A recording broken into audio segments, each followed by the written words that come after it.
This is a simple little hack that has changed the training and the lives of hundreds of my clients. Want to ride fast when you're 50 and beyond? Sure do, coach. Well, stop training like you're 20. You see, the thing is, most cyclists think they're training in zone 2, but you're doing it wrong. You see, you think you're taking it easy, but guess what? You're not. And your mitochondria are laughing at you, and they are laughing louder than your kids and your friends do when you tell them you look lovely in skinny jeans, okay? You see, inside your body, there is a hidden longevity code, and it keeps your legs fresh, it keeps your endurance high, and it keeps your fitness improving year after year after year. And by the end of this video, you will have the key to unlock it. Point 1, to unlock your longevity key. You're going to enjoy this. It comes with a warning. This ride is pleasurable. You see, the thing is, with zone 2 rides, you're going too hard. You know you are, but you can't hold back because Bob on Strava is going faster than you, and you're reading information about what the pro does.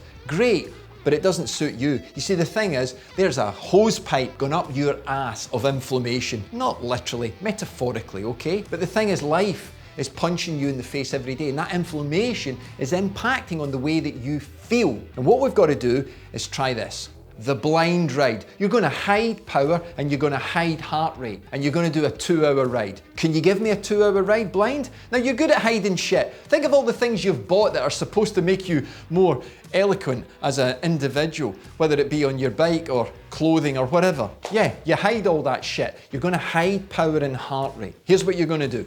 We go out and we ride. Create your computer screen, okay? Time of day, distance, whatever. But you're going to dial into feel. Use the feel factors of RP 4 to 6 maximum. 4 to 5 would be great. Do the breathing test. Can you breathe through your nose for 5 minutes at various points during the ride? Can you do the talk test like I'm talking to you right now? Could you even sing the chorus to your favourite song? Dial into the fucking feel of the ride, okay? Then, when you finish, 2 hours is a good time. If you can only make 90 minutes, I'll give you that. Look at the numbers.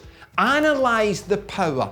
Analyse the heart rate. Suddenly, you've opened up a whole new world of more accurate data based on your feel, rather than doing those zone 2 rides and lying about them being... They weren't that easy actually, but I'm not going to tell anybody. That would be weak, and we can't be weak. No, we need to be smart.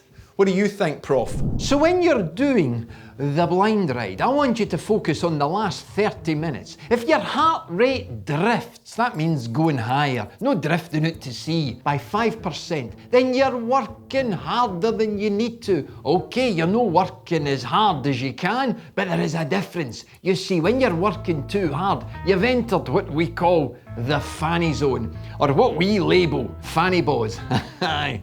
Aye, I was called fanny boys myself, often. You're not going to access the potential that you have by working harder than you need to. 5% drift. Try it and you'll win it. This is a simple little hack that has changed the training and the lives of hundreds of my clients. I want you to eat an extra meal. I'm giving you a free meal ticket to eat more. So here's how it works. If you do a ride that goes over 2 hours, ideally it might be 90 minutes depending on your fitness, but think of the 2-hour window, stored fuel. If you go over that, I want you to eat more. 1 extra small meal every day that you do that ride. Or if it happens later on in the evening, you do it in the double breakfast. What's a double breakfast? You have your breakfast between 6 and 7 a.m. and another one between 9 and 10 a.m. You wait that 2-hour window, stored fuel. Start to live your life like you live on the bike and how you would fuel. This is going to dramatically change your energy levels, flatten out those insulin levels, and just give you more motivation, more energy, and put a bloody smile on your face. Ah, I get it, I can hear you. I train late at night, coach. I haven't got time for this pissing about. Stop, don't do that at night. What? I'd lose my training time. No, here, try this. Give yourself 90 minutes from when you finish your workout until you go to bed. I can't do that. If you can't do that, stop the workout early or cancel the workout. You see, the thing is, sleep is the best recovery product that is available. And guess what? It's fucking free, you fanny. All right, it's free. You just need to dial into it. So I would rather that a rider spends time training their sleep than training their legs and lungs, because until you get that right, you're always going to hit a wall. You're going to hit a flatline period. You're going to hit low motivation and you're going to stop. And if you stop, boom, it's over. So Dial into a program that allows you to give yourself that 90 minutes. You need to flip your nervous system into that rest and digest and maximize sleep. You see, here's what's going to happen. Sure, in the short term, you'll lose a little bit of time, but over the longer period, you will gain more energy, more motivation. So you will find time in the morning, in the afternoon sessions. You will add more time to some of those sessions because you've just got more. Boom. I don't know what that is, but it sounds good. Think of your recovery as the key stimulus to the training. Without it, the workouts are going nowhere. So don't just survive, recover and prosper. Look, over to the professor. He'll tell you a little bit about protein as well. When we're talking about the protein, okay, what you want to do is try and wait for 2 hours after that hard, longer ride. And by ingesting, that means eating solid protein. That means something that's a little bit like mince or chicken or fish or something like that. What you're going to get is a higher level of absorption because your nervous system is now back into the rest and digest, a bit like me at the old Cayley, rather than the fight or flight like our Joan and Angus when they're gone at it. Oh my God. That will help you. It's better for you than when you're gulping down one of yon protein shakes. That just makes you look young and trendy, but you've tried that with the skinny jeans. You fanny boys. I think that was a bit too much. Pause for a second. Do you want some free training? Yeah, my starter program, the link's floating about somewhere or in the description. I'll go deeper into this topic in this video. I'll give you some workouts. I'll show you how to test yourself. Maybe open the doors to some progress you never thought possible. Okay, let's get back to the video now. Attention. Point number 3. I want to bring in Marlon Brando for this. I could have been a contender. I could have been someone. Marlon Brando obviously says it better, but the amount of times I've heard this from people is incredible. What about you? What if you had started your training a year, 2 years earlier, and you stayed with it? You never quit, even in the hard times. You never gave up. You see, consistency is key. I hear this a lot. Zone 2 is boring, coach. And then they quit, they give up. They give up because they end up in zone 3. They end up in zone 3 because Bob's riding faster than them and everything's about speed. It's got nothing to do with comparing me with a pro coach. I haven't got the time that they've got. The thing is, people forget the process and it takes time.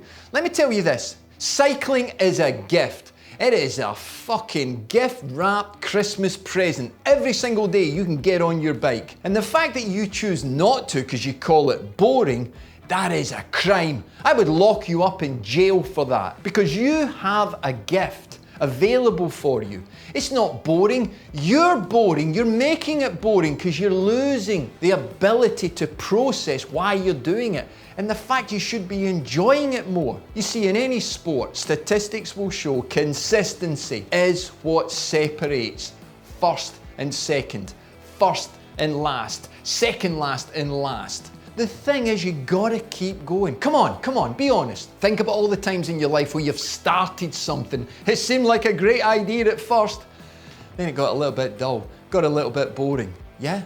You've got to dial into it. You see, the thing is, as we get more consistent, you start to see results. As you start to see results, your compliance goes up. So you will get up in those cold mornings. You will finish the workout so you've got 90 minutes before you go to bed. You will improve your confidence. No matter what the world tells you or what the world is saying about you, you focus on your journey. Consistent people win through. So don't see anything as boring. Don't see anything as being wrong to what you're doing. Even if you've got 1 to 3 hours, stick with what you're doing. You gotta enjoy it and give yourself a big slap in the face if you use the word boring. Okay, let's summarize. So point number 1, I want you to do the blind ride. I want you to find your real zone 2. Let it stand up, let it be proud. Really dial into those numbers. You will enjoy this ride and it can be absolutely game changing because I've seen it happen for so many riders before. It just opens up a whole new world of training and can be the thing that takes you from the plateau stage or even the dip to progress, endless progress. Number 2, I want you to eat more. That's a great phrase, but I want you to add that small micro meal when you do a ride over 2 hours. I know your body's screaming at you to say, I'm not really that hungry, coach. Remember, it's adapting to that steady state. And when you're not eating, it's trying to drive in signals making you not hungry. Just because you feel that way doesn't mean that you don't eat, because it's costing you in the long run. And then number 3, you gotta stay consistent. No matter what is happening with you, you gotta stay consistent. That bike is a gift that will keep giving if you keep getting on it and keep spinning. Maybe you already think you're wasting your zone 2 time. My next video, floating about somewhere, I'll show you how to stop wasting zone 2 time, take you on the journey a little bit deeper. Keep spinning, keep smiling, and stay consistent, okay? Anybody try to hide a bike from their partner? You've tried to hide how much it costs, but have you ever tried to hide a bike? I have. That would make a good video.